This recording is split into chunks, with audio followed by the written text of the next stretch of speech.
우리 다 같이 하나님 말씀 봅니다.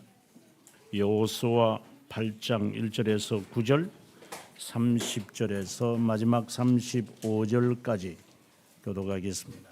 1절 읽습니다. 여호와께서 여호수아에게 이르시되 두려워하지 말라, 놀라지 말라. 군사를 다 거느리고 일어나 아히로 올라가라. 보라, 내가 아이 왕과 그의 백성과 그의 성읍과 그의 땅을 다 내 손에 넘겨 주었으니 너는 여리고와 그 왕에게 행한 것 같이 아이와 그 왕에게 행하되 오직 거기서 탈취한 물건과 가축은 스스로 가지라. 너는 아이 성 뒤로 복병을 보낼지니라 하시니, 이에 여호수아가 일어나서 군사와 함께 아이로 올라가려 하여 용사 3만 명을 뽑아 밤에 보내며 그들에게 명령하여 이르되 너희는 성읍 뒤로 가서 성읍을 향하여 매복하되 그 성읍에서 너무 멀리하지 말고 다 스스로 준비하라. 나와 나를 따르는 모든 백성은 다 성읍으로 가까이 가리니 그들이 처음과 같이 우리에게로 쳐 올라올 것이라. 그리할 때에 우리가 그들 앞에서 도망하면 그들이 나와서 우리를 죽여가며 이르기를 그들이 처음같이 우리 앞에서 도망한다 하고 우리의 유인을 받아 그 성읍에서 멀리 떠날 것이라. 우리가 그들 앞에서 도망하거든 너희는 매복한 곳에서 일어나 그 성읍을 점령하라. 너희의 하나님 여호와께서 그 성읍을 너희 손에 주시리라. 너희가 그 성읍을 취하거든 그것을 불살라 여호와의 말씀대로 행하라. 보라, 내가 너희에게 명령하였느니라 하고 그들을 보내며 그들이 매복할 곳으로 가서 아이 서쪽 베델과 아이 사이에 매복하였고 여호수아는 그 밤에 백성 가운데서 잤더라. 우리 읽었던 말씀 가운데 9절의 말씀을 함께 읽겠습니다. 그들을 보내며 그들이 매복할 곳으로 가서 아이 서쪽 베델과 아이 사이에 매복하였고 여호수아는 그 밤에 백성 가운데서 잤더라. 아멘. 사실상 여호수아의 말씀이나 사사의 말씀이나 그리고 사무엘 상하 이런 말씀들은 읽기가 그렇게 어렵지는 않아요. 왜 그런가 하면 스토리이기 때문에. 그래서 많은 사람들이 스토리텔링을 해서 이 말을 이제 만화화 만들어서 기억하기 쉽게 해요. 그러나 스토리텔링을 할 정도로 이 이야기는 그렇게 가볍지 않습니다.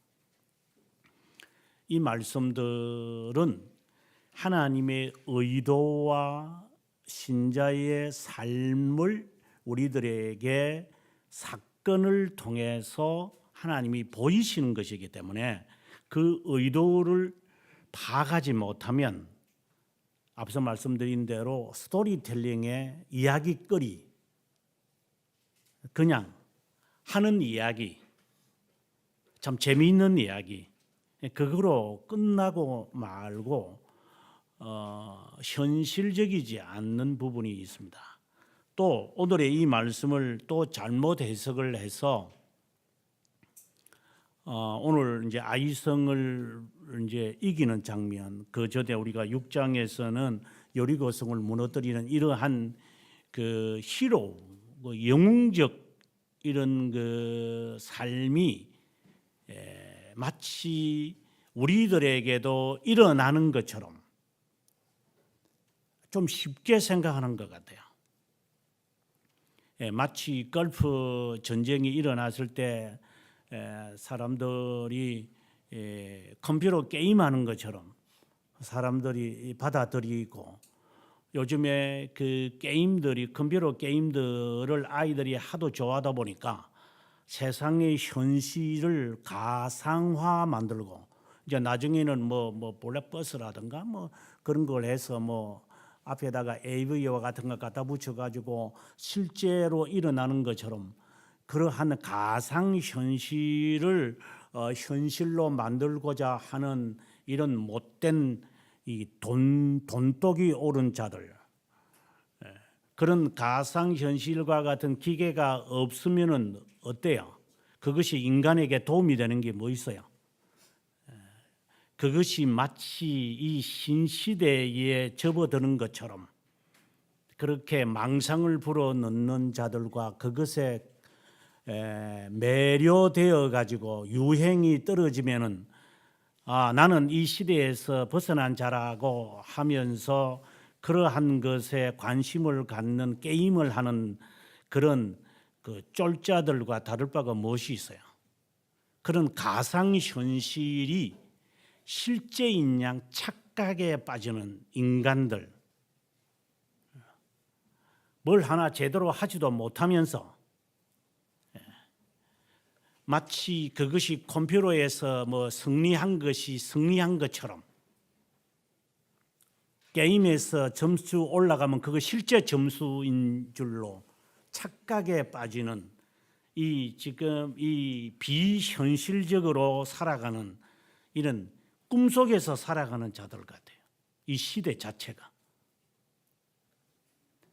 그런 돈독이 오른 자들이나 돈을 무한정하게 갖다 바치면서 살아가는 이러한 로봇에게 지배를 받는 AI의 이 시대나, 언젠가 그 말씀 또 몇 년 전에 드렸지만 많은 사람들이 시대가 빠르고 빠르게 진행되고 이렇게 될 거니까 우리가 앞서야 된다라고 해놓고 지금 한 800만 명 가량 죽었죠. 과학의 발전이 사람에게 무슨 도움이 될 것 같아요? 한 명의 목숨도 건지지 못하는 놈들이 과학 발전시켜서 뭐 할 것 같아요?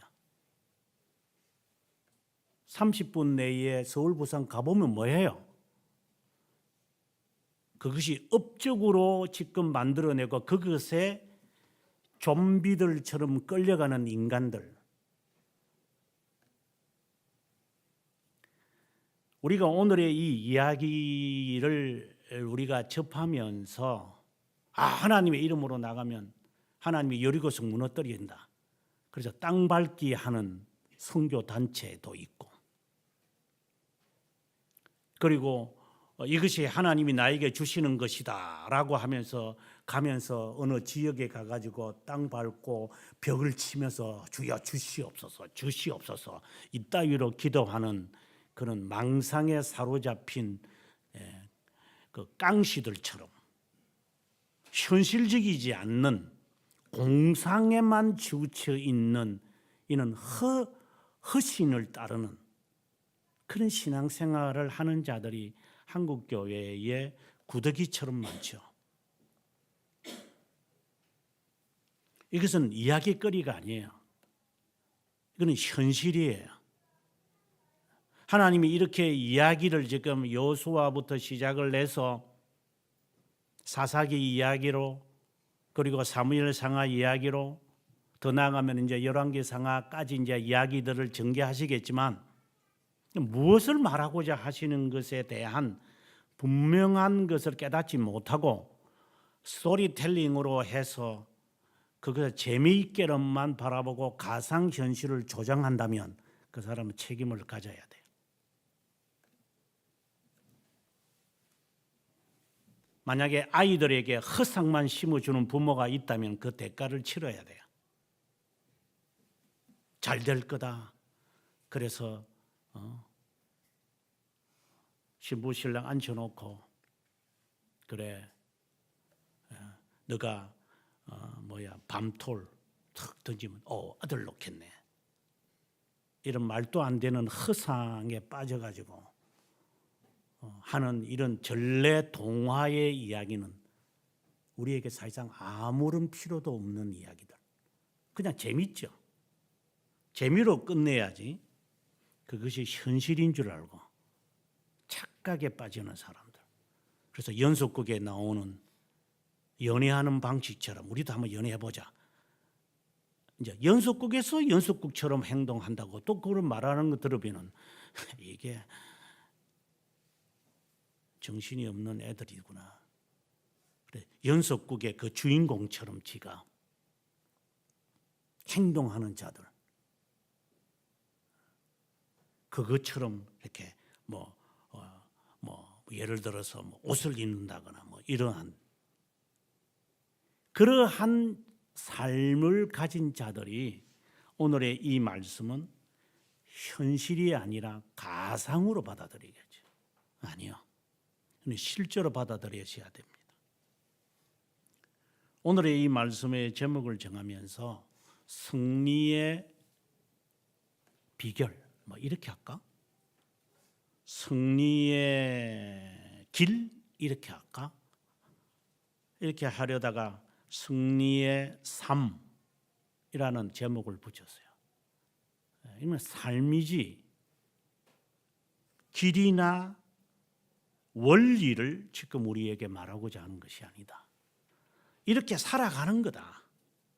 승리를 위한 삶이 아니라 성도의 삶 자체가 이렇게 살아가는 거다. 그것이 우리에게 비춰질 때는 승리로 보여지겠죠. 오늘의 이야기의 시작을 보면은 먼저 오늘의 이야기를 보면은 여호수아에게 하나님이 앞으로 일어날 것을 미리 말씀하고 있어요. 이렇게 될 거다. 이렇게 해야 한다. 그러면 여호수아는 그대로 해요. 이것이 우리가 오늘의 이 말씀을 접근해 가는 우리의 자세예요. 구약 성경에 나타나는 이야기들을 보게 되거나 신약 성경도 포함해서 하나님이 일어날 것을 미리 하나님이 우리들에게 제시해요. 여리고성의 전투에서 보시면 알지만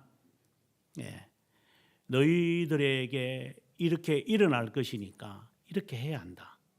지금 오늘 우리가 아이성에 대한 점령에 대한 이야기도 이렇게 할 거다. 그들은 모를 것이고 그들이 너희들이 하나님이 하라는 대로 하면 그들이 따라올 거라고 하나님이 미리 마치 짜여진 각본을 여호수아에게 마치 보여주시는 거예요. 그러나 다 보여주지는 않죠. 이것은 조금 후에 제가 말씀을 드리겠지만 하나님에게 영원한 하나님에게는 이것이 모든 것이 우리 인간적으로 표현을 하면은 시제로 표현했을 때 이미 다 되어 있는 거예요. 이 말은 하나님이 아신다 이 말입니다. 하나님이 모든 사건에서 하나님에게는 알려지지 않은 바가 없는 거죠. 이것을 먼저 이 여호수아를 읽으면서 마음에 새겨야 돼요. 우리의 일도 마찬가지라는 것을 빨리 적용하셔야 돼요. 이 하나님에 대한 우리의 자세예요. 마치 인간이 각본을 만들어 놓고 연예인들에게 이렇게 행동해라, 저렇게 해라, 이렇게 주의자가 사람들에게 이 음악을 연주하라고 주의봉을 내는 것처럼 하나님은 그 악보를 이미 만드신 거예요. 이게 우리가 볼 때는 이것이 숙명이고 운명이고 그리고 각본이라고 말하지만 이는 우리가 보는 관점이고 하나님에게는 나의 인생 전체가 동시에 알려져 있는 거예요. 알려져 있다라는 말은 안다라는 말씀이죠. 주어를 한다면 우리가 주어가 되니까 알려진 바가 되어진 거지 하나님은 알고 있는 거예요. 우리의 볼 때는 알려진 바가 되어졌으니까 알려지니까 운명이라는 단어 외에는 우리는 표현할 단어가 없어서 예정, 작정, 예지 이런 단어를 표현할 뿐이지 하나님은 이미 God knows it. 하나님은 아신다라는 거예요. 하나님이 안다라는 말을 우리는 이해를 못하기 때문에 우리는 수동태로 쓸 수밖에 없어요. 이 일이 알려진 거구나. 내가 알게 되는구나. 이것을 우리는 인간이 아무리 만든 단어를 총동원해도 셰익스피어가 등장을 해서도 15만 단어를 사용하는 그의 천재적 기질이지만 이 표현 자체를 단어로 표현을 못해요. 우스갯소리로 이야기했지만 우리는 한 1000개 단어도 사용하지 않으면서도 잘 살아가요. 한 500개 정도만 알면 우리는 살아가거든요. 그런데 15만 단어를 이 사람이 만들어냈다라는 것은 얼마나 언어의 귀재라는 사실을 알 수 있죠. 그러나 방금 말씀드린 것처럼 이 일이 우리에게 알려지고 하나님은 아신다라는 이 하나의 표현조차도 인간은 만들어내지 못해요. 1000개도 사용하지 않는 우리에게 어떤 단어를 표현해야 되겠어요? 하나님은 압니다. 하나님은 그것을 우리에게 알게 합니다. 이 외에는 어떻게 표현이 안 돼요. 그래서 하나님은 어떤 일을 하시기 전에 여호수아에게나 또 하나님의 종이었던 모세를 비롯한 아브라함에게도 하나님이 알게 하세요. 이건 수동태니까 알게끔 알아듣도록 하나님이 하세요. 이렇게 일이 진행될 거다. 그럼 그들은 하나님이 알려준 만큼 그들은 알아차리고 준비하고 순종해요. 이게 신앙의 삶이에요. 내가 아는 게 아니라 지난주에 제가 설교하면서 공식을 만들지 마라. 조금 목사들이나 조금 아는 체 하는 사람들 인생의 원리가 이런 거다. 이렇게 하면 하나님으로부터 복 받습니다 하면서 공식을 만들어요. 공식은 없어요. 그는 그 착각에 빠지면 안 돼요. 인간이 만든 이런 법칙, 법규, 규례, 규칙은 정말 조잡한 것들이에요. 하나님이 알려주시고 비로소 우리는 안다라고 하는 말로 표현하는 거예요. 그러나 하나님은 아시는 분이에요. 이 본문 자체가, 이 본문이만 아니라 성경 전체가 하나님은 마치 우리들에게 이미 이루어진 각본처럼 하나님이 보여주고 거기에 나타나는 여호수아나 여러 신앙의 인물들은 그 각본의 연예인처럼 행동하는 것 같아요.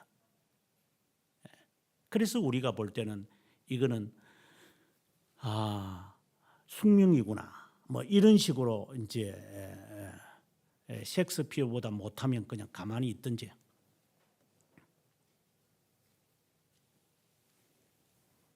이것이 첫 번째로 우리가 봐야 할 본문입니다. 오늘 본문에 들어가기 전에 두 번째 우리가 전제적으로 해야 되는 것은 7장 마지막 부분에 있는 겁니다. 여호수아가 아이성을 치르러 가서 실패하는 거예요. 그 실패하는 여러 원인들을 7장에서 우리들에게 말씀을 하고 그리고 이제 마지막 부분에 가서 25, 26절에서 그 말을 듣지 않은 아간이라고 하는 사람. 상당히 흥미있는 것은 아간과 라합을 같이 대비시키고 있는 이야기예요. 매춘녀였던 라합과 그의 가족은 구원받고 이스라엘 백성의 한 명이며 또 지도자 중에 한 명, 아간은 지도자 중에 한 명인데 이 사람은 망하는 이야기.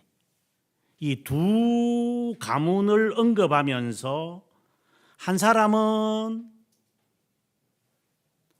비천한 사람인데 구원받고, 한 사람은 가문이 있는 존귀한 자인데 저주를 받고. 그래서 예수 그리스도께서 처음 된 자가 나중되고 나중된 자가 먼저 된다는 말씀을 우리들에게 기억시키시는 것 같아요. 왜 아이성을 점령하지 못했는가? 그 이유를 7장에서 자세하게 살피고 있어요. 7장 1절을 보면 너희들이 온전히 바친 물건으로 범죄했기 때문이다. 6장 18절에 보면 주님이 이렇게 말을 해요. 너희는 온전히 바치고 바친 것 중 어떤 것도 취하여 너희가 이스라엘 진용으로 바치는 것이 되게 하여 고통을 당하게 되지 아니하도록 너희는 그 바친 물건에 손 대지 말라. 하나님이 엄명을 내려서 너희가 노력해서 얻은 게 아니기 때문에 손대지 마라. 단 19절에 은금과 동철 기구들은 여호와께 구별될 것이니 여호와의 곳간 안에 들여라. 어떤 것도 가지지 마라. 이 말씀을 한 거예요. 그런데 아간은 그것을 취했다라고 되어 있습니다. 여호수아가 이제 7장 19절에 아간에게 야, 너에게 무슨 일이 있었느냐? 이제 여호수아는 몰랐으니까 어쨌든 제비가 뽑히는 것처럼 아간이 유다족 속이잖아요. 유다의 자손 가운데 너가 되어졌으니 라고 하니까 아간이 하는 말이 참으로 나는 이스라엘 하나님 여호와께 범죄하여 이러이러 행했습니다. 노략한 물건 중에 신할산 아름다운 외투 한 벌과 은 200세겔과 금무게 50세겔을 되는 금덩어리를 보고 탐내어 제가 물건들을 내 장막 가운데 땅속에 감추었는데 은은 그 밑에 있습니다.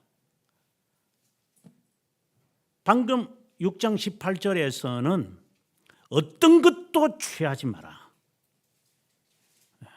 하나님을 위하여 은금과 그리고 철로 만든 것은 하나님 곳간 안에 드리고 이런 가지지 말라. 마치 에덴 동산에서 하나님이 아담에게 준 명령과 같다. 다 먹어라. 그러나 먹지 말라. 여러분 이것을 농담으로 듣지 마십시오. 그런데 8장에 와서는 이제 전투에 임했을 때 하나님은 또 다른 방법을 이제 그들에게 이야기를 합니다. 8장 1절에 보면 그 성읍과 그 땅을 다 내 손에 넘겨주겠다. 여리고 성에서의 행한 것과 여기에는 조금 다르게 나타납니다. 탈취한 물건과 가축은 너희가 가져라. 여리고 성에서 있는 것은 어떤 것도 가지지 마라. 이 성은 너희들이 가져라. 그러면 이제 사람들이 그것을 이제 갖는 거예요. 이것은 무엇을 지금 우리들에게 시사하고 있느냐 하면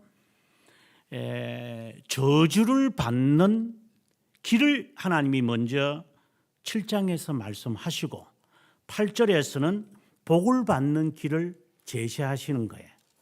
그러고 난 다음에 8장 마지막 부분에 오늘 우리가 읽었습니다만 30절에 보면 에발산에는 복을 선언하는 거잖아요. 그리고 그리심산에 두 부리를 세워놓고 이제 34절에 복과 저주를 이제 낭독합니다. 신명기 28장에 있는 말씀을 그대로 낭독하는 거예요. 너희들이 선택하는 거다. 하나님의 말씀을 따라 살래? 아니면 네가 옳은 대로 행할래? 지금 하나님이 우리에게 하시는 말씀이에요. 네가 선택하라. 저주받을래. 네가 원하는 대로 한다고 해서. 물론 이거는 하나님의 백성에게 향하는 거예요. 안 믿는 사람들은, 유기된 자는 지가 옳은 대로 안 가겠지. 지가 하고 싶은 대로 하겠지. 너희들이 선택해라. 내가 공식을 만들어서, 하나님은 왜 여리고성에 있는 물건은 가지지 말라고 그러고 아이성에 있는 물건은 다 가져라고 해요? 그건 너희의 관할이 아니고 하나님의 말씀을 따라 행하는 거예요. 우리는 여기서 숙제를 가져야 돼요. 하나님의 말씀을 따라 행한다? 오늘 오후에 가서 제가 할 하나의 주제의 큰 주제지만 말씀을 어떻게 해석할 건데? 그 해석하는 자가 그릇된 해석자라면 우리가 그걸 따라야 합니까? 만약에 제가 오늘 이 말씀을 잘못 해석하면 그 책임은 저에게 있겠고, 그것에 대해서 좋은 말을 들어서 여러분들이 참 들을 만하다, 아니면은 잘못된 건데도 들을 만하다라고 하든지, 바른 것인데 듣기는 부담스럽지만 옳은 말씀이니 내가 순종하겠다, 그런 반응들이 나오죠. 우리에게는 그렇게 나타나는 거니까. 그럼 그것은 여러분의 책임이니까.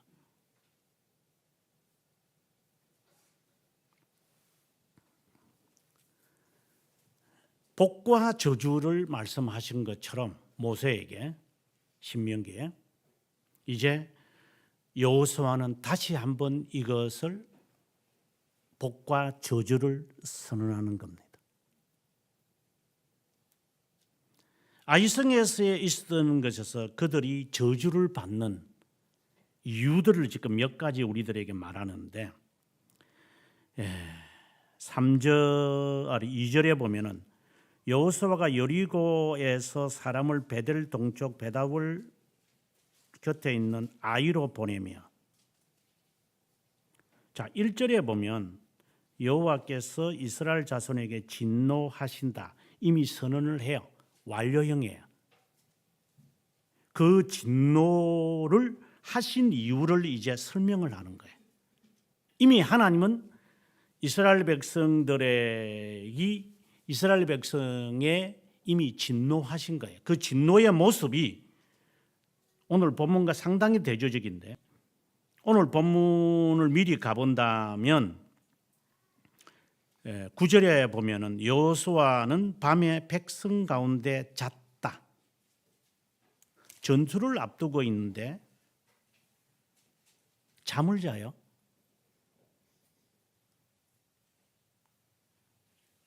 그리고 13절에 밤에 골짜기 가운데 들어갔다. 18절에 내 손에 잡은 단창을 들어 아이를 가리키라. 내가 이 성읍을 내 손에 넘겨주겠다. 그리고 26절에 아이 주민들을 진멸하여 바치기까지 여호와가 단창을 잡아 든 손을 거두지 않았다. 전투가 몇 시간 됐는지 모르지만 창을 계속 들고 있었다. 무엇을 연상시켜요? 출애굽기 12장에 있는 말씀을 연상시키죠. 아마 여호수아는 기획을 해낼 거예요. 네가 아말렉과 전쟁을 하게 될 때에 아론과 훌이 모세의 손이 내려가는 것을, 피곤해서 내려가는 것을 알고 네가 붙잡은 것을 보아서 네가 승리한 것을 기억할 것이다. 네가 내 손에 있는 창을 내리지 말라. 무엇을 말하는 거가요? 그런데 그 말씀과는 지금 대조적이고, 좀 있으면 제가 더 해석을 하겠지만 7장으로 가보면 하나님과 아무 상관없어요. 2절에 지가 사람을 보내. 그러니까 사람들이 가서 하는 말이 마치 민수기에 있는 말씀처럼 가서 우리 점령할 수 있습니다. 뭐 사람들이 별로 필요도 없고요. 한 2, 3천 명만 올라가면 됩니다. 이러니 여호수아도 이게 이제 강경하고 오기 시작한 거죠. 그래? 그러면 3천 명 데리고 가. 그러면 그 점령하고 와. 그런데 5절에 가니까 36명이 죽었더라. 이에 당황을 하여 6절에 여호수아는 옷을 찢은다. 그러니까 7절부터 시작을 해서 옷을 찢고 하나님 왜 사람을 죽이십니까? 이렇게 했겠지. 내가 사업에 실패했습니다, 하나님. 내가 왜 이 일이 잘못됩니까? 내가 왜 예를 들어 직장에서 쫓겨나는 겁니까?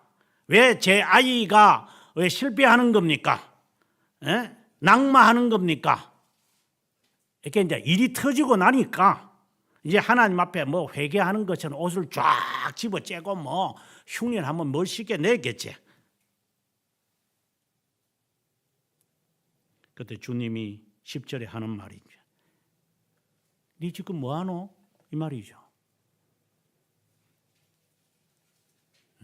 네 지금 뭐 하고 있어 지금?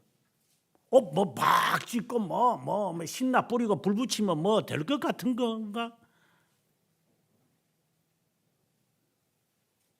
우리는 이 행동을 잘해야 뭐 예를 들어 기도하라고 하는데 뭐 그런 흉내 내는 것이 좋은 것은 아니지만 어쨌든 이런 마치 하나님 앞에 회개하는 것처럼 옷을 벅벅 찢어게. 예레미야가 뭐래요? 옷 찢지 말고 네 심정을 찢어라. 의식하는 자야. 네 표피를 베지 말고 네 심정의 표피를 베라. 이 가증스러운 회개. 11절에 주님이 바로 단언하죠. 네가 언약을 어겼잖아. 하지 말라는 거 안 했잖아. 명령한 언약을 너가 어겨놓고 무엇이 그렇게 답답해서? 그러면 전쟁하기 전에 그러면 기도하든가 그러면.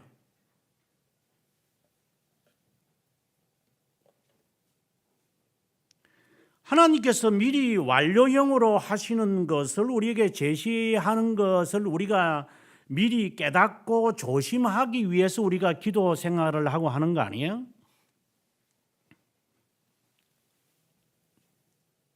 그러면 지금은 이제 아이성을 치러 가기 전에는 그러면은 그 군인들과 함께 잠을 자?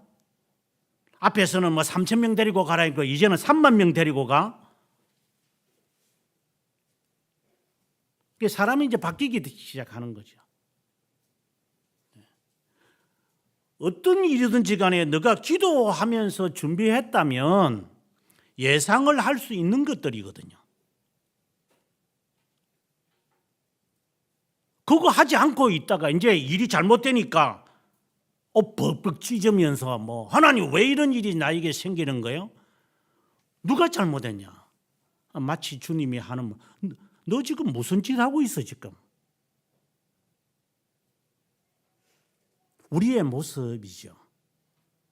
실패해놓고서는 지가 잘못하고 실패해놓고서는 하나님 앞에 와서 해결해 달라고? 아니 해결해 달라는 것이 아니고 원망하는 거죠.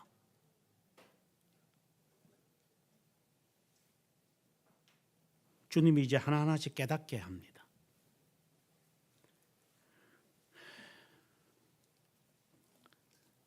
12절에 이스라엘 자손들이 그들의 원수 앞에 능히 맞서지 못하고 그들에게서 돌아섰나니 그들도 온전히 바친 것이 됩니다. 온전히 바친 물건을 너희 중에 멸하지 아니하면 다시는 너희와 함께하지 아니하리라. 하지 말라고 한 것 하나님이 것이라고 했는데 네가 도둑질했으니까. 언제가 이 말을 제가 여러분에게 반복하면서 했던 적이 있었는데 하나님 앞에 도둑질한 거 하나님의 자녀 같으면 그거 다 기어내어야 할 거다. 기어내지 않고 그냥 구렁이처럼 설렁 넘어가려고 하는 것. 최근에 저희 나라에서 일어나는 사건들을 보시면은 몇 년 전에 있었던 거 다 들추어내잖아요. 대화했던 모든 내용들 다 저장해놓고 하나하나 까발리니까 이게 아마 잠도 안 올 거예요. 이제 이게 잠이 올 리가 있어요. 이게 얼마나 도둑질을 많이 해놨기에. 그래서 법인카드도 지 마음대로 썼겠지. 다 지 돈인 줄 아니까. 빙산의 일각으로 드러난 것이 그냥 나오는 것들은 아니거든요. 저거들이 그냥 고발하는 거잖아요. 누가 알겠어요? 캄캄한 밤에 일어난 사건들을.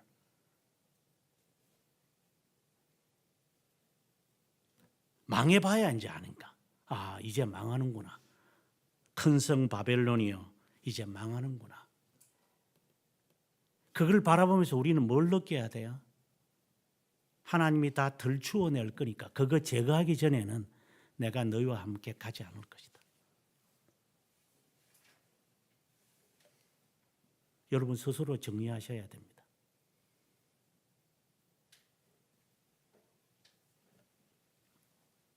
아이성에 대한 좋은 이야기 하기 전에, 이 내용으로 들어가기 전에 우리가 어떤 삶을 살아야 하는 경고를 지금 말씀하는 겁니다. 하나님이 이제 밝혀냅니다. 제가 이 200만 명이나 되는 사람 어떻게 합니까? 그러면 줄 서라. 내가 하나하나 다 찾아낼게. 그래서 16절에 일찍이 일어나서 12지파, 그중에서 유다, 17절에 세라, 그 다음에 18절에 삽디, 그 다음에 갈미, 그 다음에 아간을 뽑았습니다. 가문이 있는 사람 같아요. 그리고 찾아내고 글로 25절에 보면은 그를 돌로 쳐 죽입니다. 죽이는 게 중요한 것은 아니죠. 그곳이 아굴 골짜기고 예수 그리스도께서 죽어야 할 장소이기도 한 이야기.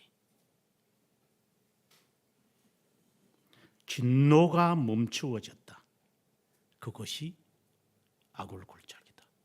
하나님이 우리에 대해서 저주하시는 것밖에 더 있겠어요? 우리의 삶을 두고 이야기해 볼 때 우리는 저주를 받아도 부족해요. 영원히 저주를 받아도. 그것을 멈추게 하는 방법은 무엇밖에 없을 것 같아요.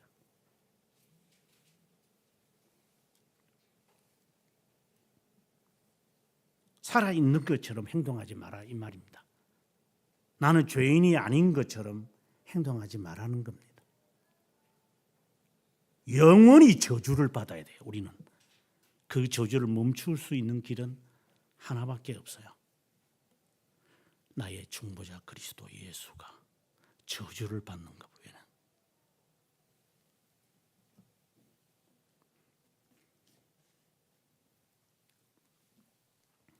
이제 하나님은 이 저주의 원인이 되는 것을 이제 그들 스스로가 해결했으니까 마치 하나님이 그들에게 나타나신 것 같아요. 마치 저주를 하나님이 멈추신 것처럼 여호수아는 느끼게 되어진 거예요.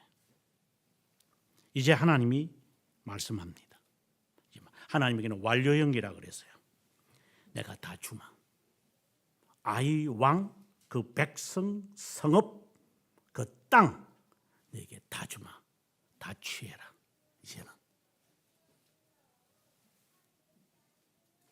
그리고 하나님이 구체적으로 제시합니다.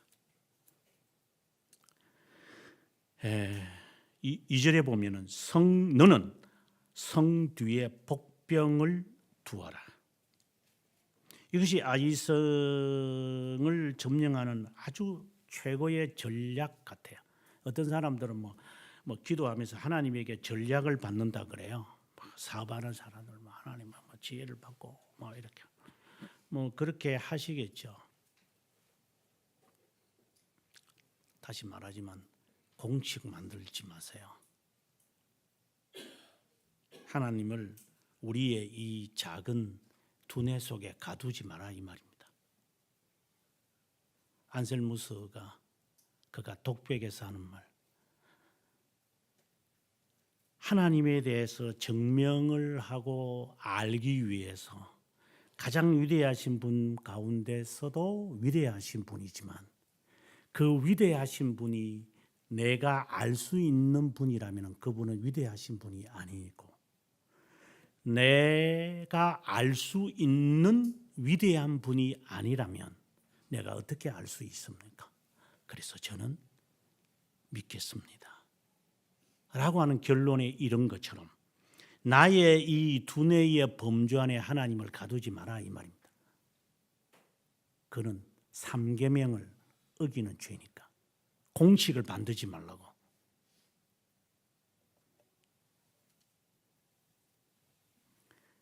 여호수아는 이제 하나님의 말씀을 듣고 1절 2절에서 이미 하나님에게는 알려진 바 되시고 하나님은 알고 있는 것을 이제 순종하는 겁니다. 이제 7장에 나온 아이성 치는 자세와는 너무나도 상대적인 이제 모습입니다. 3절에 가서 용사 3만 명을 뽑습니다.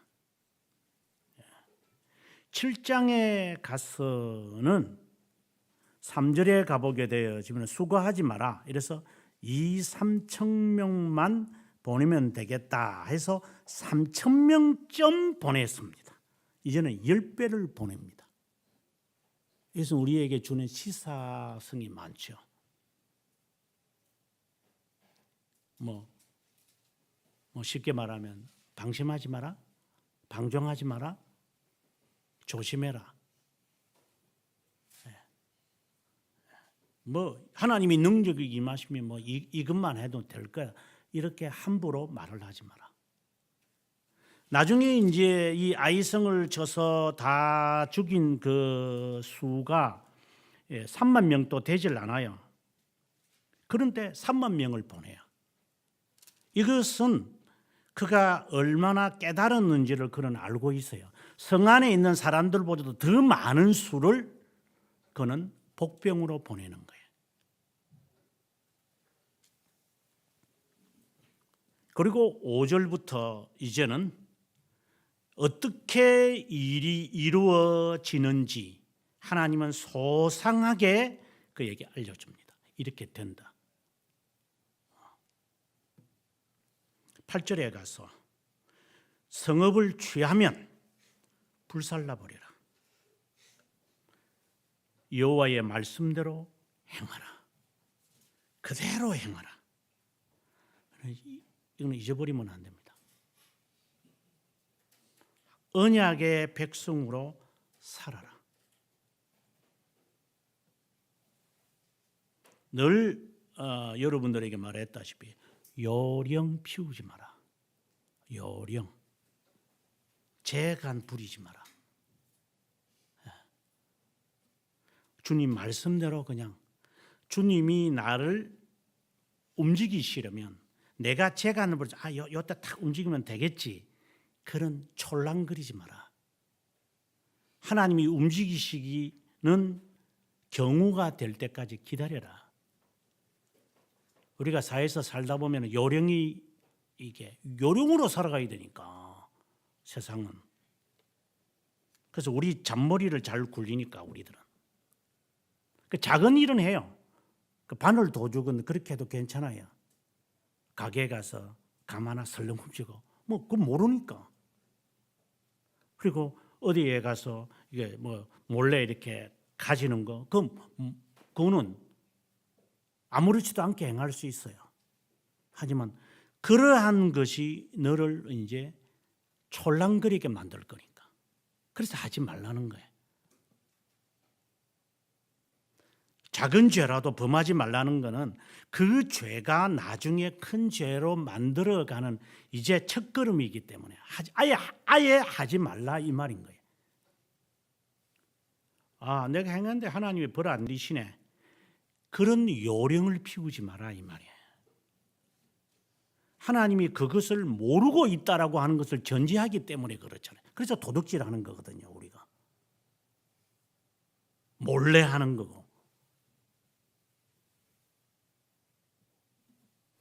명령한 대로 하면 된다. 명령한 대로. 그리고 9절에 7장에 있는 내용과는 다르게 밤에 백성 가운데서 잤다. 이것은 무엇을 의미하는가? 우리가 우리야를 생각하면 돼요. 밤에 뭘 하고 네가 난간에 나와가지고 다른 여자 목욕하는 거 볼 게 뭐 있어 네가?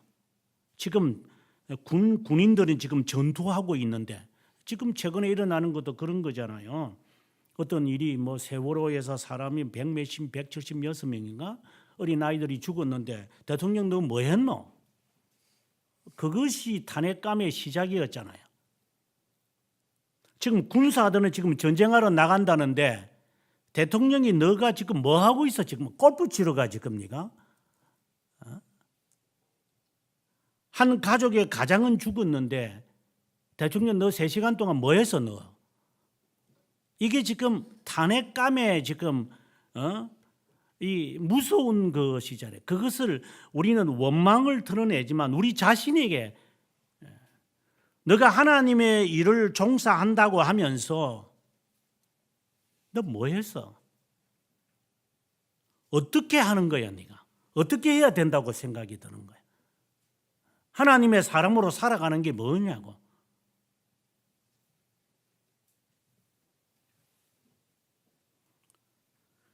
그리고 11절에 아침 일찍이 일어나서 점호했다. 이것이 그의 승리의 삶을 사는 행동의 첫 자세 같아요. 이것은 마치 예수 그리스도가 기도하는 모습을 우리들에게 말하는 것을 봅니다. 제가 새벽재단에서 여러분에게 수차 귀에 못이 박히도록 합니다. 주님도 기도했어. 네가 도대체 무엇이 간대? 기도 없어도 잘 풀리니까 그게 풀리는 거야? 매듭이 없어 도망가는 거지. 하나님의 사람은 그렇게 살지 않죠. 그래 요령을 피우는 거죠. 안 해도 괜찮네. 훔쳐도 모르네. 가져가도 저 사람은 잠자고 있네. 이런 요령이 우리들에게 몸에 빼여 있으니까 사회가 그걸 우리에게 요구하기 때문에 그 방법으로 살겠죠. 주님도 밤새 기도하시고 매일 주님은 우리에게 일을 하시는 거예요. 그래도 피곤해라 이 말을 하라는 게 아니고 철하라 이 말이 아니라 기도의 삶을 살라 이 말입니다.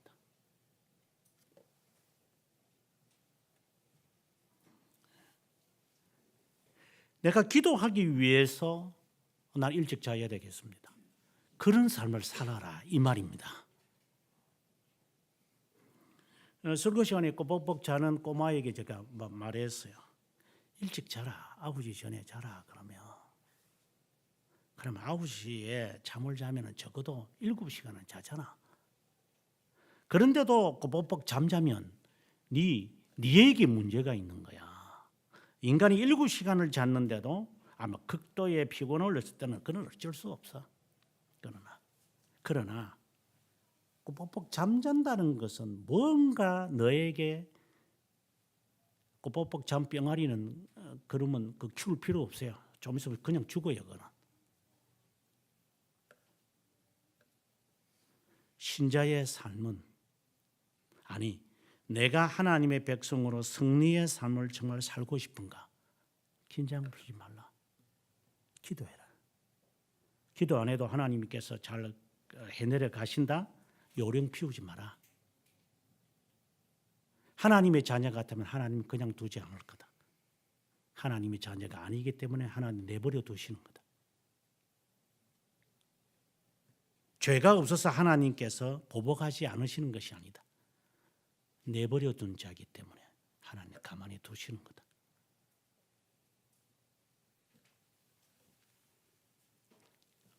이뿐만이 아닙니다. 12절에 보면은 5천 명을 택해 가지고 복병을 시킵니다. 3만 명을 보내어 가지고 복병을 5천 명을 뒤에 이제 숨겨라 서쪽으로 숨겨놨다 이 말입니다. 그리고 13절에 또 다시 그는 그 밤에 골짜기 가운데로 들어갔다. 앞에서는 진 가운데서 잠을 잤고 아침 일찍 일어났고, 이번에는 복병을 보내놓고 그는 북쪽에 군대가 있고 서쪽에 복병이 있었는데 여호수아는 골짜기 가운데 들어갔다. 이것은 기도를 말하는 것임을 분명합니다.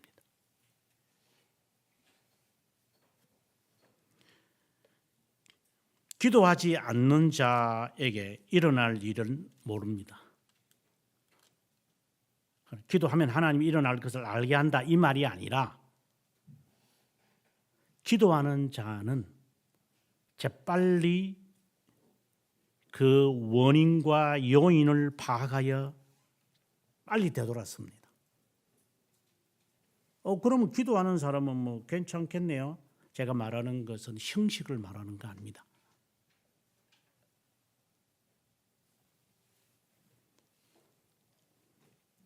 그리고 하나님의 지침대로 그대로 14, 15, 16, 17 그대로 합니다. 18절에 그동안에 하나님은 여호수아에게 말합니다. 너 손에 있는 단창을 들어라. 여호수아가 그 손에 잡은 단창을 들어 성읍을 가리키니 복병들이 땅 그 성을 차지했다. 이렇게 이야기합니다. 그리고 앞서 말씀드렸다시피 26절에 진멸하여 바치기까지 여호수아는 단창을 잡아 든 손을 거두지 않았다. 27절에 성읍의 가축과 노력한 것은 여호와께서 여호수아에게 명령하신 대로 이스라엘이 탈취했다. 모조리 죽였습니다. 29절에 왕을 죽여서 나무에 매달았고 해가 질 때쯤 빼내어 그리고 돌로 무더기로 쌓았다. 승리의 하나님의 자녀의 삶의 비결이라기보다는 삶은 바로 기도의 삶입니다. 극단적으로 말할게요. 너 기도 안 하다가 어떤 일 생겨서 하나님께 원망하지 마라. 그 원망 네 얼굴에 그대로 돌아간다.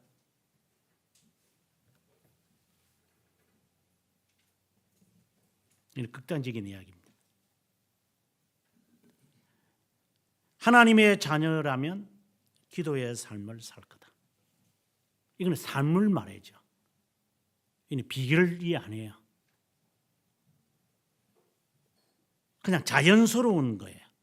예수 그리스도의 순종처럼 우리도 그렇게 사는 거예요. 그냥 그게. 이건 무슨 이유를 내세워서 하는 게 아니에요. 그럼 우리는 이제 이런 불평을 할 수 있어요. 실제적으로.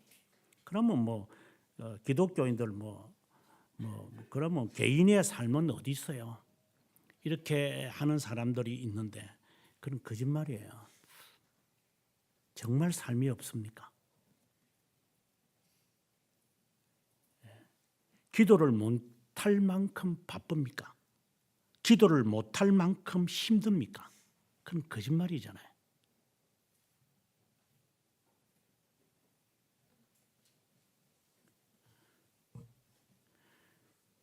기도를 할 시간이 여유가 없을 만큼 우리가 그렇게 분주합니까? 그건 거짓말이잖아요. 패망하는 사람들에게는 그리 해당되는 말이죠. 핑계거리니까. 이 나라 탓하고 정책 탓하고 부모 탓하고 이웃 탓하고 그러면서 지가 하기 싫은 것을 핑계대는 자들의 모습과 같은 거잖아요.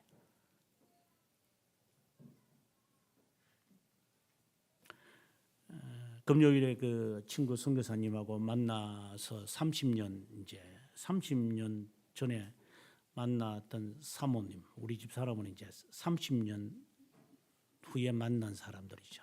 그때는 우리 아름이처럼 아름다운 모습이 나중에 쭈글랑 바가치가 돼가지고 이제 만난 두 할머니, 이제 우리 만날 때는 뭐 주화를 낳은 것처럼 우리 혜경이처럼 저런 아름다운 모습이지만 나중에 할머니가 돼가 쭈글탕 바가치가 된 사람들이 이제 할머니가 만나서 이게 제가 그냥 극단적으로 표현하는 거예요. 그때는 참 예뻤는데 하니까 예뻤는데 지금도 예쁘기는 뭘 예뻐요. 뭐 예쁜 사람 다 죽었나. 그래서 저는 저 할머니들이 30년 후에 만난 할머니들이 어떤 대화들 오고 갔는지 저는 뭐 들어보지는 않았지만 그때 그 선교사님하고 내하고 같이 이야기하면서 아마 이제 옆에서 들었던 이야기들이 있을 겁니다만 우리는 그때는 유학 갈 때에 인터넷이 없어서 정보라는 게 없었다. 전화 걸어도 알아들을 수도 없는 이야기. 그러니까 전화해보면 안 되지. 헬로 하면 그다음부터 떨려가지고 what 이러다가 끝나고 그러면 벌써 1분 되면 벌써 1,500원이 훅 지나가는 그런 국제전화. 할 말만 하고 끝내자. 그런 시절에 편지 한번 보내면 한 달, 오는데 한 달, 기다리는데 한 달, 3개월 만에 받는 그 편지 하나 바라보면서 우리는 인생을 시작했는데 지금 젊은 자들은 어떻게 사냐? 시간이 없다고? 요령 피우는 시간은 있나?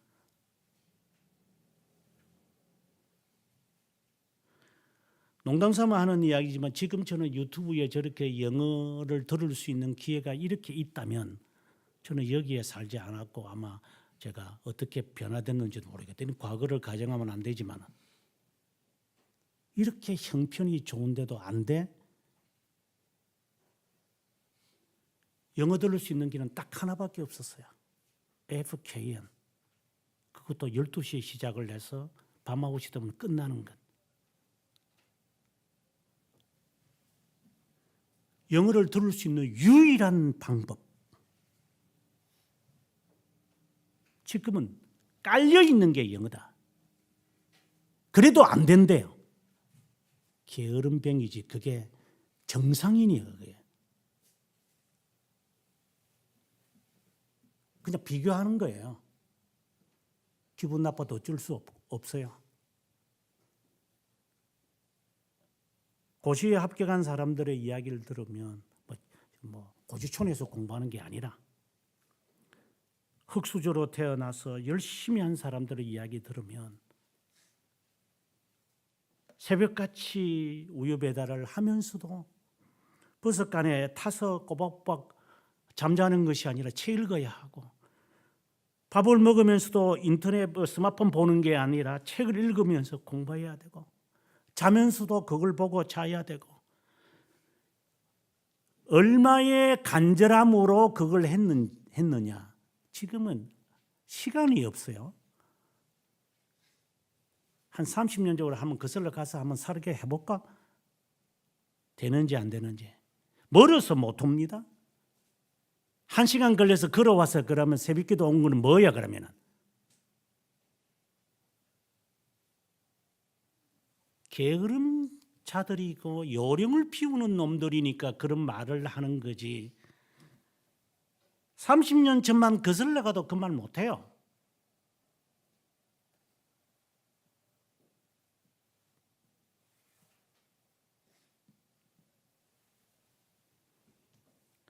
그래서 우리끼리 하는 말이었지만 참 돈을 갖고 간 것도 아니고 그분도 그런 거거든요. 돈 갖고 간 게 아니야. 아주 가난하게 지내서요. 그래. 우리가 그 시절을 쳐다보면 지금 젊은이들은 참 우습다. 우습다.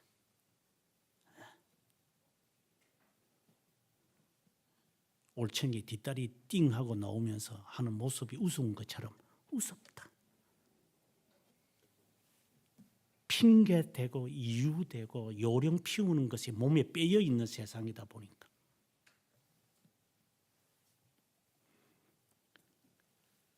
우스워서 하는 말이야. 기도할 틈 없다. 그때보다 바빠. 그냥 있으면 안 됩니다.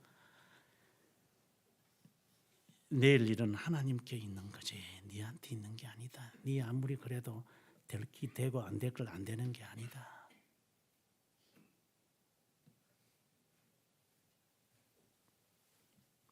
너 손에 든 금을 그 칼집에 꽂지 마라. 들고 있어라. 나중에 여러분들이 8장을 지나서 10장을 가보면은 아모리 사람과의 전투를 하면서 아모리 사람들의 수가 엄청나게 많았습니다. 그런데 11절에 가보면 그들이 도망을 갑니다. 하나님이 아모리 사람을 이스라엘 자손에게 넘겨주시던 날에 하나님에게 이미 작정된 거예요. 여호수아가 하나님께 아뢰기를 태양아 기브온 위에 머무르라. 달아 너도 아얄란 골짜기에 거리해라. 그러면 사람들은 이걸 보면서 이봐라. 야 정말 멋있다. 태양이 멈췄다. 기브온에 태양이 멈췄고 아얄란 골짜기에 달도 그들 멈췄네. 정말 멋있는 시적 표현이다. 저는 이 본문을 읽고 신학 시절에 이게 뭔가 문제가 있어 이거 진짜. 뭐 이런 일이 있을 수가 있어 이거. 여러분도 아마 그런 생각 그냥 하는 이야기예요. 그냥 이솝 이야기지 뭐 이게 실제로 있었겠어? 그렇다. 뭐 달 밝은 밤에 전투를 했겠지. 뭐 이런 식으로 자유신학자는 하는 거죠. 저는 이 시기에 역사적 기록들 히타이트족이나 그리고 당시에 그 우리가 말하는 아수르 족속의 고 원문을 저는 그때 당시에 신대원 시절에는 그런 고전 원어에 굉장히 관심이 많았기 때문에 그래서 그 원저 이 시기의 기록들이 남아 있는 다른 문서들이 있어요. 거기에 문서에 보면 그들이 하는 이야기들이야. 지금도 돌 위에 새겨져 있으니까 지구가 움직이지 않은 시절이 있었다. 대낮같이 밝은 날이 밤새도록 있었던 날이 있었다. 그러면 사람들은 그게 일식인가 월식인가 뭐 이렇게 잔머리를 굴리겠지만 그 원문에 이것을 이야기하고 있어요. 이거는 사실이지 스토리텔링이 아니에요. 사람들은 이야기해. 히스기야가 그 하나님께 좀 살려달라 이래가지고 뭐 해의 그림자가 뭐 뒤로 10도 가게 했다. 이거 뭐 그냥 그거지. 그냥 뭐 15년인가 10년인가 살았겠지. 여러분 만약에 그렇게 지금까지 생각했다면 하나님 앞에 옷을 찢으며 회개하십시오. 그때 당시에 구 바벨론의 그 법전에 이 기록을 하고 있어요. 안 믿는 자들이지만 공백이 생긴다 이 말이야. 연도에 일자에 공백이 생기는 것을 우리는 본다. 왜 이런 일이 생겼을까? 그 사람은 답을 못 내리죠. 이거는 사실이지. 하나님은 역사를 이루시기 위해서는 우리가 보는 지구마저도 흔들리지 못하도록 홀드하고 계시는 거예요. 이 사실을 믿지 못하는 불신이기 때문에 하나님의 명령이 우습게 보겠지. 나는 내 삶에 있어서도 이 국가의 이런 미래의 계획, 뭐 대통령이 계획을 세우고 문재부 장관이 뭐 계획을 세우겠지만 이것을 바꾸게 하셔서라도 하나님이 제 인생을 만들어 가신 것을 나는 두 눈으로 내가 경험을 했기 때문에 이것은 사실이지 스토리텔링이 아니야. 하나님은 이 지구를 멈추게 해서라도 하나님은 하해. 이게 하나님이시니까. 문제는 내가 기도하는 자냐 이 말이에요. 하나님은 이를 이루시기 위해 내려오는 요단강을 멈추게 해요. 내려가는 물도 멈추게 해요. 이게 하나님의 권능이에요. 그런데 하나님의 약속을 마음대로 어겨 하나님의 백성이라는 자들이 지 마음대로 수정해 공식을 만들어 내가 50도주 했는데 뭐 주일을 한번 빠진 게 어땠어요? 그따위로 살아가?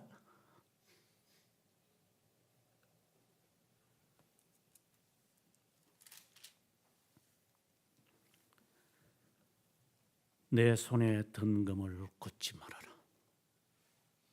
이 기도의 삶이에요. 얼마나 아팠을까? 실제적인 이야기.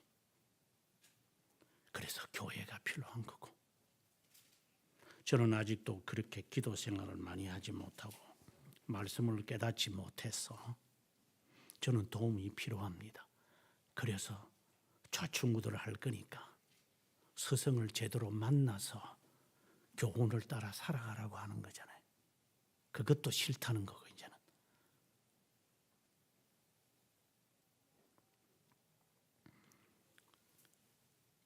(25절에) 보니까 아이성 사람들을 남녀 모두를 죽였는데 12,000명이더라. 그리고 27절에 이스라엘이 다 탈취했더라. 29절에 해가 질 때 명령하여 시체를 나무에서 내려라. 이 말씀도 이제 예수 그리스도의 십자가상에서 이제 해가 지기 전에 이제 그를 저주받은 곳에서 끄집어내야 되니까 그래서 예수님의 무릎까지도 깨뜨리는 그 사건이 나타나죠. 그것과 이제 관련이 되는 말씀들이에요. 30절에 그리고 난 다음 여호수아가 두 번째 이야기를 우리에게 합니다. 이스라엘의 하나님 여호와를 위하여 에발산에 제단을 쌓았다. 제단을 쌓는 이유는 무엇인가? 출애굽기 20장 25절에 있는 말씀처럼 제단을 쌓을 때 율법 책에 기록된 대로 쇠 연장으로 다듬지 아니하는 새 돌로 만든 제단이다. 아주 중요한 이야기를 합니다. 제단을 쌓을 때 쇠 연장으로 다듬지 마라. 이것은 나중에 다니엘에게 가서 나타나는 말씀 2장 45절에 손에서 만들어지지 아니한 한 돌이 이 신상을 무너뜨리더라 하는 말씀처럼 가공하지 마라 이 말이야. 세상의 풍속을 따라서 하나님 앞에 제단 쌓지 마라. 지금 한국 교회나 세계 교회가 지금 미친 듯이 마치 돼지들이 낭떠러지 떨어지는 것처럼 찬양과 경배를 가지고 지금 미친 돼지 떼처럼 지금 하나님의 은혜를 갈구하고 있을 거야. 먼 훗날 이런 미친 짓에 관하여 반드시 비난의 소리와 단절할 때가 올 겁니다. 이건 미친 짓이에요. 한국 교회. 여러분이 그 과거에 그런 모습에서 살았기 때문에 작년 10월 28일에 제가 천안에 가서 이제 그 예배를 특강을 하러 갔고 27일 날 이번에 간 거잖아요. 그때 모습과 지금 모습이 다른 점을 저와 동행한 사람들은 봤는지 모르지만 그때는 오늘은 보니까 27일 날에는 이제 단상 앞에서 그 자매가 찬송 인도합니다. 근데 그 전에 작년에서는 어떻게 했는지 여러분이 기억하는지 모르죠. 저와 함께 간 사람들. 변화되어져야지. 몰랐으면 배워서라도 바르게 해야지. 손으로 만든 것 가지고 쪼아서 만들지 말라. 제단을 쌓을 때. 그건 예수 그리스도를 두고 하는 말이에요. 하나님께 번제와 화목제로 드리라. 뭔 말일까요? 번제는 우리가 앞에서 레위기를 통해서 배웠지만 이건 주님이 행하심을 말하는 거예요. 화목제는 뭐예요? 자발적인 거잖아요. 이는 순종의 삶을 말하는 거죠. 그리스도의 순종을 나의 순종으로 지금 오늘의 이 말씀을 그냥 삶으로 우리가 삶 속에 나타내는 거예요. 이솝의 이야기로 스토리텔링으로 만들어 가지고 이상한 그 옛날 전래 동화처럼 만들지 말고 이거는 실제적인 이야기니까. 그리고 32절에 여호수아가 모세가 돌에 새긴 것처럼 여호와의 말씀을 백성들 앞에서 돌에 기록했다. 원문에 보면은 돌판을 만들어서 그것을 새겼다 이래 되어 있어요. 사람들 앞에서. 이건 뭘 말할까요? 말씀을 사모하는 것. 정말 여호와의 말씀이 내 발의 등입니까? 빛입니까? 지혜롭게 하는 겁니까? 정말입니까?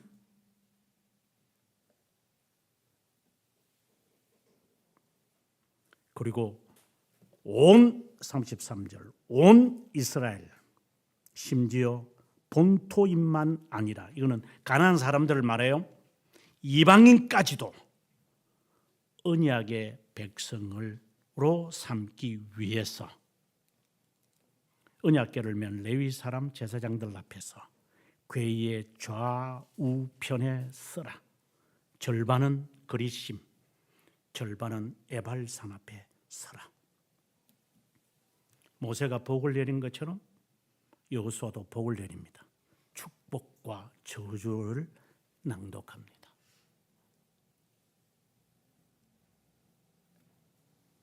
이 복과 저주에 관해서는 지난주 설교를 했으니 이것을 하지 않겠습니다. 마지막 35절 모세가 명령한 것은 여호수아가 이스라엘 온 회중과 여자들과 아이와 그 중에 동행하는 거류민 앞에서 낭독하지 아니한 말이 하나도 없었다. 말씀대로 살았다. 이 말이에요. 제외하지 않았다. 그대로 선포했고 그들은 거기에서 약속을 받는 거예요. 너는 언약의 백성이다. 여러분이 세례를 받았죠? 하나님의 언약의 백성은 가시적인 거잖아요. 교회의 가르침과 그리고 죄인임을 나는 인정하고 가르침을 받겠습니다라고 하나님 앞에 서원했죠. 지키십시오. 그대로 언약을 지키십시오. 그렇게 지키지 않았을 때 하나님이 저는 저주를 받을 것도 지키십시오. 미루면 언약의 백성이 아니기 때문에 하나님은 이방 나라에 대하여 하나님께서 저주를 내려야 할 게 뭐 있어요? 사랑하는 자이니까 하나님이 훈련시키기 위하여 징계를 허락하시는 것이죠. 하나님의 이 말씀을 돌판에 새긴 것처럼 마음에 새겨라 이 말입니다. 지혜를 정말 원하십니까? 하나님께 훈련받을 각오하십시오. 언젠가 그 말을 한 기억이 나는데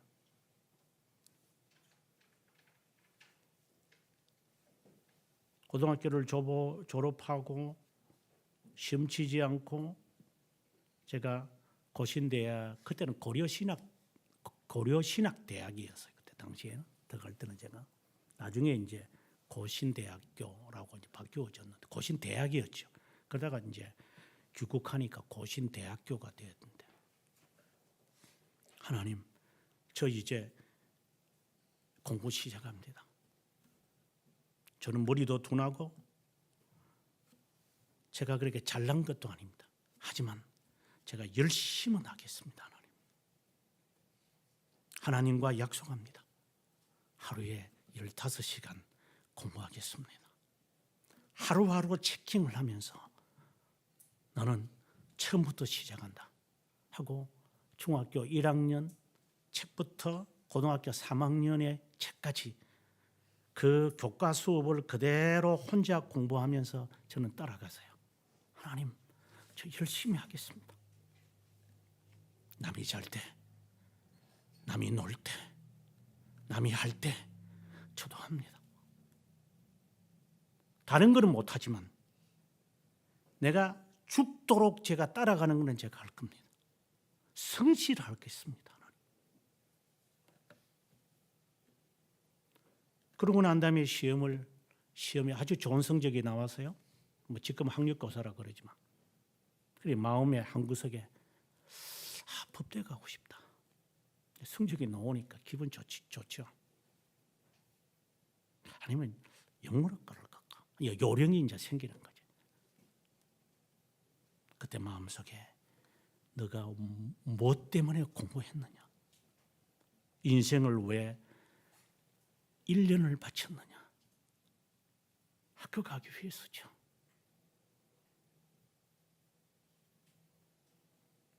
그리고 포기했죠.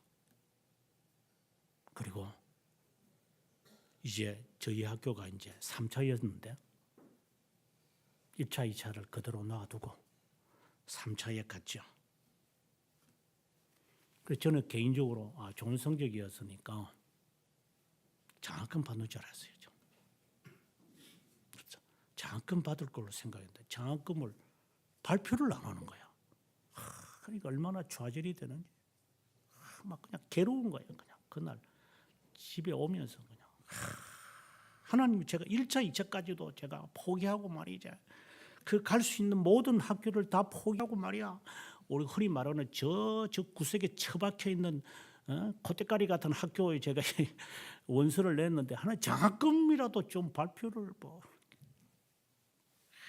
얼마나 괴로운지 그냥 그냥 이럴 줄 알았으면 그냥 장학금 받는 학교 갔다가 그냥 나중에 대학원만 가면 되는데 굳이 그저 대학을 고집했는가 싶어가지고 그 다음날 새벽주도 안 가서요. 기분 나빠가지고 갈 마음이 생겨야지. 그 새벽주도 안 가고 그냥 학교 오리엔테이션이 있어서 이제 학교 오리엔테이션에 갔죠. 오리엔테이션의 시간에서 이제 어제는 전체 장학생을 발표했고 이번에는 과별로 발표한다고 그러더만. 좀 들어나 마나 기분 나빠서 듣기도 안 하고 이름을 말하더라고. 그때 저는 그 이름 석자를 부르는 때 저는 통곡을 했습니다. 하나님, 어제 했던 말 취소. 그 취소가 되나 돼. 아직까지 남아 있는데 그때 저 어린 나이에 제 마음의 결심, 결단, 결의했습니다. 절대로 불평하지 않을 거다. 내일 일은 하나님에게 있는 거다. 제 하나님, 믿음 없는 것을 꾸짖으십시오. 하나님. 하나님의 미리 예배하신 것을 모르니까 내가 아마 새벽기도 갔으면 또 알았을 수도 있겠지. 기분 나빠가지고 새벽기도도 안 가고 말이야. 그냥 학교 가는 것.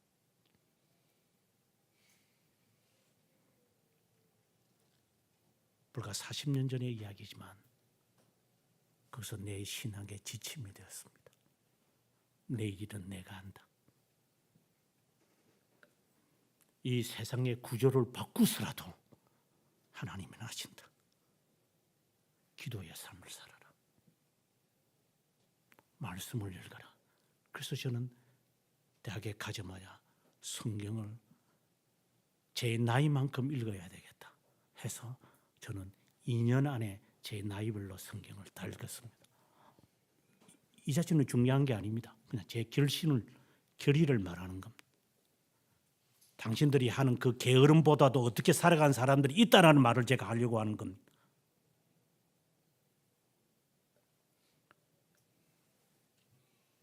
그리고 4년 동안 지내면서 저는 등록금을 내지 않고 공부했습니다.